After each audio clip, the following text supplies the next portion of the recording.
Vive le Vauban! Today we are having a look at a very French-themed release for the month of May coming for Dystopian Wars from Warcradle Studios. This month only has two release boxes, but one of them is incredibly big, which is the Vauban Battle Fleet set, of course. And we're also seeing the Chinese Empire Support Squadrons coming out as a separate release, one that we saw last month when the Ergun Battle Fleet set was released. Now, the review video for the plastic sprues from the Chinese is already up, so if you want to check those out, definitely check out the rest of the channel. And if you'd like to get more information about Dystopian Wars, make sure that you subscribe to the channel. And if you like these sorts of videos, give it a thumbs up as well. That always helps with the YouTube algorithm. Right then, let's check out what you get in the Vauban set. From the looks of it, there's 4 cruisers included in it, but I think this needs to be a pretty big box set, one of the larger ones, because by my counting, I count at least 8 different plastic sprues, and I'll explain to you why in a second.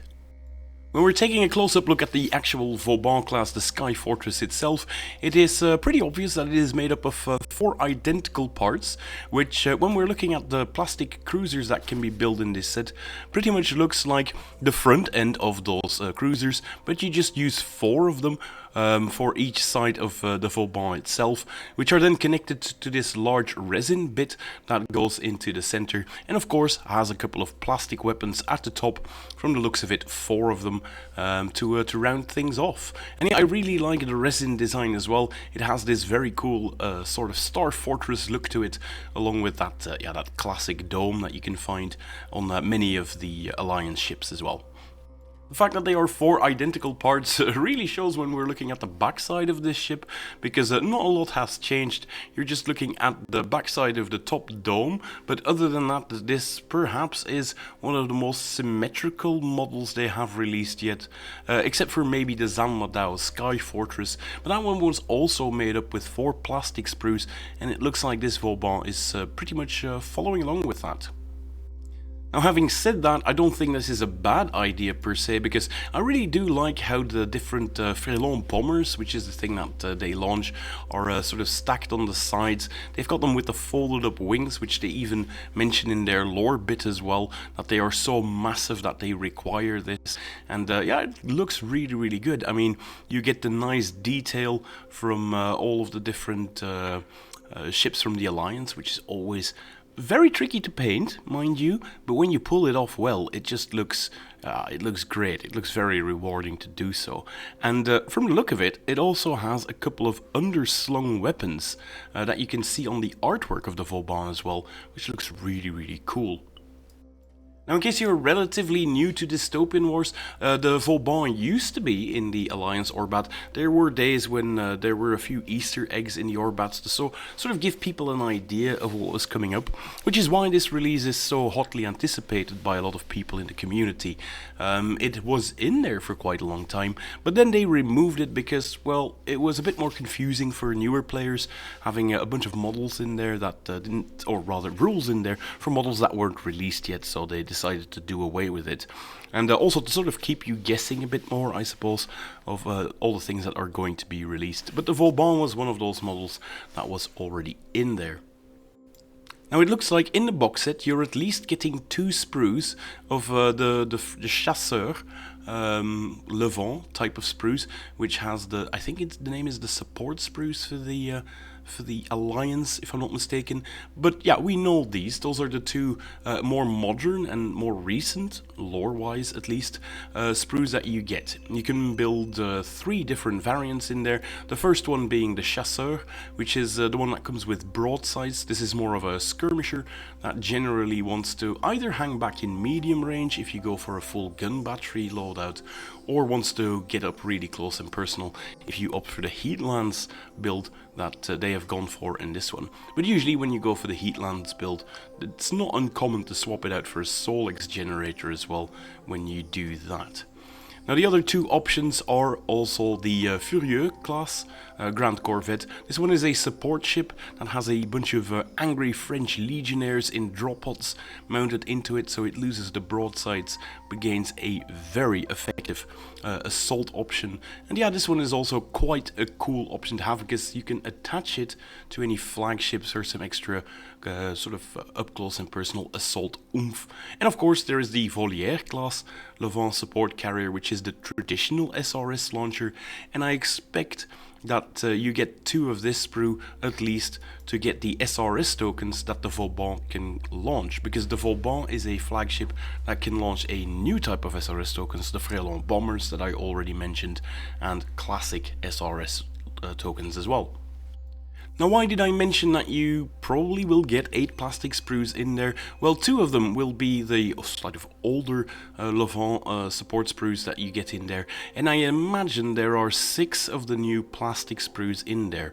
4 of them will of course be used to make the front ends and back ends of the Vauban, and then you still have 2 plastic sprues left over to make any of the support cruisers that we'll now be having a closer look at.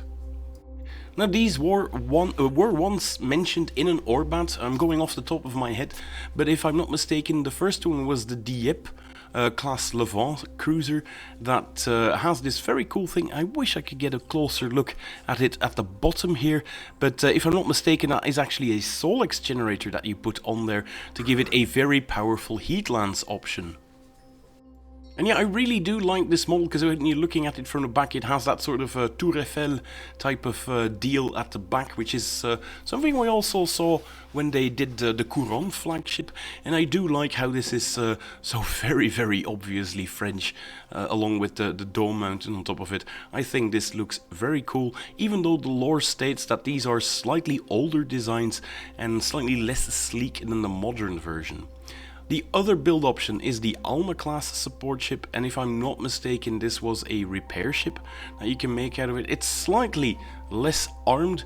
It also has a bit of a different bottom end here, as you can see, and only comes equipped with a single rocket battery, so you're definitely not taking this one to get a lot of firepower into your force, but to use it more as a pure support ship.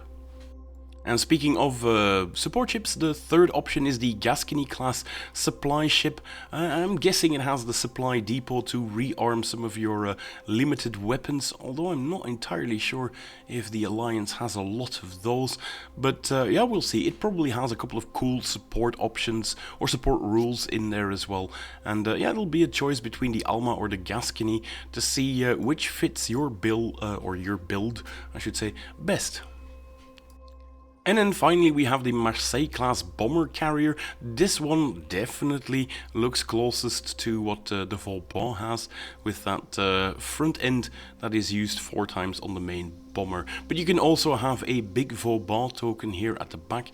I am curious to see if this is going to be a separate piece that you glue on. I expect it will be, because there's a bit of a gap between the wings and the actual model itself.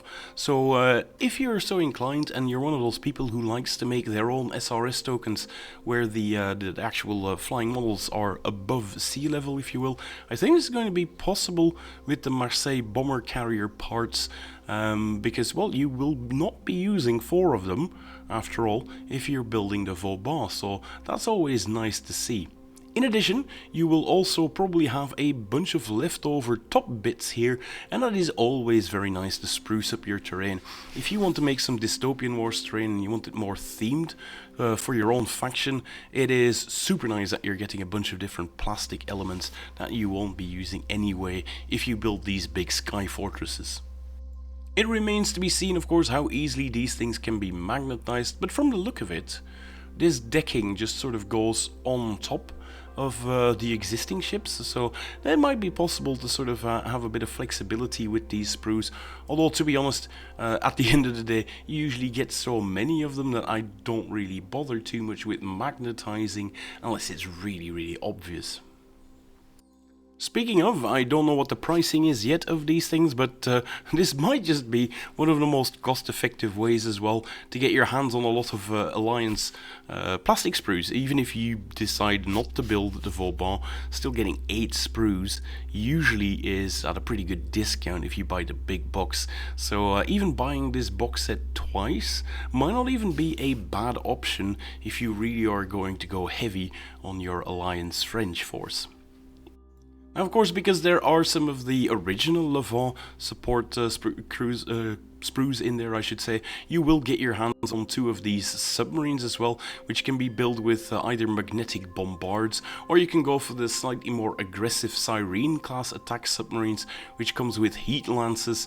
And yeah, they are allowed to deploy closer to the enemy these days, but there is, I'm not sure if they will be getting the deep dive treatment, but and imagine that that's not the most appealing option, because these are submarines that actually do not have submerged weapons on them. And then finally, just a single cruiser on a new plastic sprue would be a bit sparse. You're also getting the Honneur class Levant destroyers.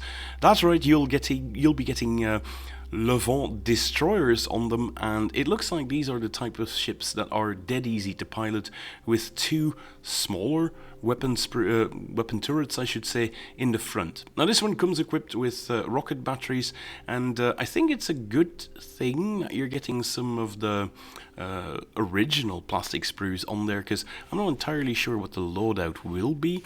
I might be getting these as a review, and make sure you check out the channel again to see what's up with those new sprues. But when you do, you probably can swap these rocket batteries out quite easily for either gun batteries for a good mid-range option, or a very aggressive heat lance set build, but that tends to make your destroyers or these ships quite expensive, so upgrade at your own risk. And then finally, you have the Frelon token, which is new as well in this sprue, which is, well, it reminds me a bit of the Blitzen bomber from the Prussians, from the Imperiums, with 1 large bomber token on there. And that in-game they behave similarly as well. They sort of mix with your regular SRS tokens and are quite difficult to intercept, but when they do arrive on target, they attack with 5 dice for each token. So if that is not changed in the new Orbat, it is a very cool way to spruce up your SRS gameplay if you play with Alliance. And if you've been following the channel, I said that my review was already up about the new Chinese plastic parts, and you heard it here, folks. There is an entirely new model on that Chinese new support sprue, and yeah, that is the Fire Fortress that was actually included in it now. So I know which weapon loadouts I have to do at the top. But of course, if you are already subscribed to the channel, 1, you're quite awesome, and 2, you already knew this stuff. Now the build instructions for this set have also gone online, and yeah, these are the different Chinese elements that you can build with them. The first one is the Diju class destroyer, which comes with that Naraka bombard, which is an artillery piece that has a blast option, so it's really good to force your opponent to spread out his ships during early deployment. If he doesn't, he'll learn quickly to do so, but these are very good in mid-game when it's quite often not possible anymore to spread out your ships. So yeah, the Diju class is a very good option. If you want more straightforward artillery firepower, you can also go for the Yaoji class cruiser, which comes with two Erlen Sheng bombards, which is pretty devastating to a single ship, and is yeah, quite easy to stack up some disorder tokens onto your enemy as well. And in case you do not know about the Empire gameplay, it's all about stacking disorder tokens so the flame weaponry starts hitting harder and harder, and yeah, this one plays into it as well. It's a landing vessel, the Mekong, with a heavy Hokyang turret on top of it, so once something is lit ablaze by either the Naraka or the Erlen Sheng bombard, you can really start hitting it with torrents as well, which makes it extra devastating. And if you want to go and repair your ships, you can go for the Wuhan class cruiser, or if you want a bit more support as well, there are also build options such as this one, the Lantau class cruiser, which gives you some handily useful freight as well. The final option is their more sort of bread and butter Qiang class cruiser, which comes with 2 small gun turrets. The one at the back is sort of hidden away here, and then an interchangeable turret that can be anything. But if you're a new player, I always recommend that you take the same type of gun option on all 3 of it. So if you have the option, I would keep this very coveted heavy Hokyang and put it onto a different ship and just go for a bunch of gun batteries for this particular build. Now the Hexy Hover Zebek comes with this weapon that I still don't know the name of. Looks quite cool though, with the double barrels. It gets 1 of them, and in my review I said you actually get 2 of these weapons on each plastic sprue, so you have some spare ones for the other ones that you can put on there. And maybe you can put it on this one, which is the Yangtze Firebase. Now in my last review I told you that this actually slides on top of most of the hexagonal platforms, but from the look of it, it looks like this might just be the first land fortification, the Yangtze Firebase, that we're seeing in game. Again, not every faction will have access to everything, so the Chinese potentially having access to land fortifications would be quite lore accurate as well, and a cool thing that sets them apart from the other factions too. Now if the rules drop for this fortress, you can definitely get a video about that one, because there's some very cool stuff coming for the Chinese. And in addition, I will be making a video about some of the merchant vessels that have been released a while ago now, but that have been released as separate squadrons as well, because the new Union Orbat actually has a bit of a teaser of what is to come for some of the other fleets as well with these generic ships. So if you're looking forward to those videos, make sure that you subscribe to the channel, and I hope to see you in those next videos. Until then, bye!